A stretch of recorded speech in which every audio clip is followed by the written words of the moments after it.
Alors lui, il connaît bien l'émission Le Tech Show, Vincent, pour avoir été invité d'honneur d'un épisode. C'est Tae Chris qui, de ses exploits et ses records en roller, en passant par Danse avec les stars, s'est lancé dans un entrepreneuriat successful en créant On-Off qui a révolutionné la téléphonie mobile via le digital. Il est 10e de ce classement. Donc Hervé, comme la dernière fois, tu es venu avec Alexandre Nobécourt qui va nous parler des influenceurs, enfin des influents, des personnes influentes du monde du digital. Donc on va laisser la place à Alexandre pour cette rubrique, les influents du digital. Effectivement, Alexandre, je te laisse la place.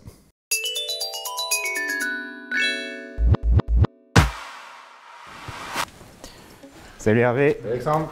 Salut Vincent. Salut Bonjour Kiki. Alexandre, bienvenue de nouveau dans le Tech Show. Et donc je crois que tu vas nous parler de ta rubrique Les influents du digital.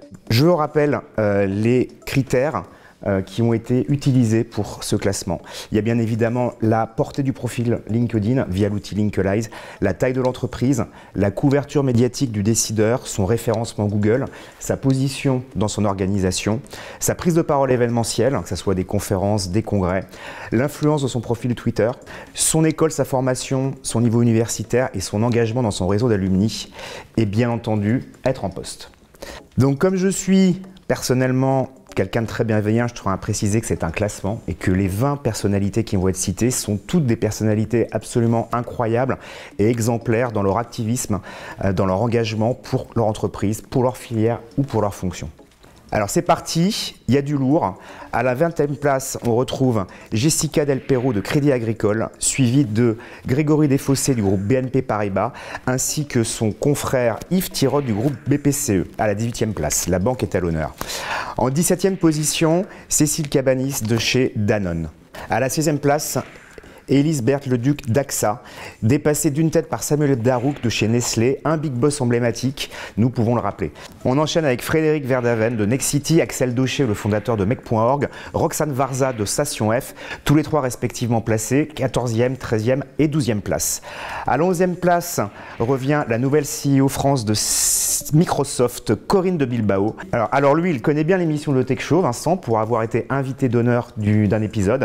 C'est Tae Chris qui, de ses exploits et ses records en roller, en passant par Danse avec les stars, s'est lancé dans un entrepreneuriat successful en créant On-Off qui a révolutionné la téléphonie mobile via le digital. Il est 10e de ce classement. Ensuite, Julie Chapon, cofondatrice de l'application Yuka, qui a révolutionné aussi la consommation et les modèles d'achat du grand public. Sébastien Missoff de Google France arrive juste après. Impossible n'est pas Niel, donc forcément Xavier Niel est classé à la 7e position. Position suivante, un décideur qu'on connaît bien, un big boss de la première heure, c'est Julien-Henri Maurice du groupe Le Point. POC-JH, tu mérites bien ta 6e position dans ce classement. Alors avant d'annoncer le peloton de tête, deux pointures respectivement en 5e et 4e position, Octave Klaba, cofondateur d'OVH qui a révolutionné l'hébergement et le cloud, et Cyril Chiche de Lydia qui a simplifié les transactions financières entre particuliers.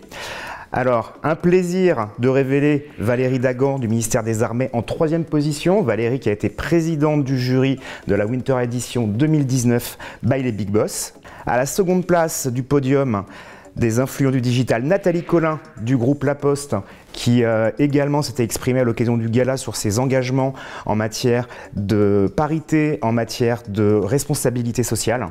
Et pour révéler le numéro 1, je pense Vincent et Pinky, on a le suspense là, Pinky, tu as une idée de qui pourrait être le numéro 1? Quel est maintenant votre réflexe quand vous, dans ce contexte sanitaire un peu particulier, vous voulez prendre un rendez-vous pour faire tester par exemple? Je crois que ça y est, j'ai trouvé. Je crois qu'on a buzzé tout à l'heure. Ouais, on a buzzé, on en a parlé déjà tout à l'heure. À notre avis, est-ce que ce serait Doctolib? Exactement. Et le numéro 1 est le fondateur de Doctolib, Stanislas Niox-Chateau, qui a effectivement aussi révolutionné l'usage de la prise de rendez-vous, des rendez-vous médicaux. Voilà, c'était ce palmarès des influents du digital. On peut tous les applaudir. Bravo Alexandre en tout cas pour ce classement qui est très intéressant et qui met en avant plein de personnalités digitales. Je pense que Pinky, tu devais en connaître certains. Ouais, la plupart. Et Stanislas, franchement, je le trouve incroyable. Donc, voilà, donc juste sur la prochaine émission, on rajoutera Pinky, mais sinon c'était vraiment extraordinaire. Rendez-vous en novembre 2022, t'inquiète pas Pinky.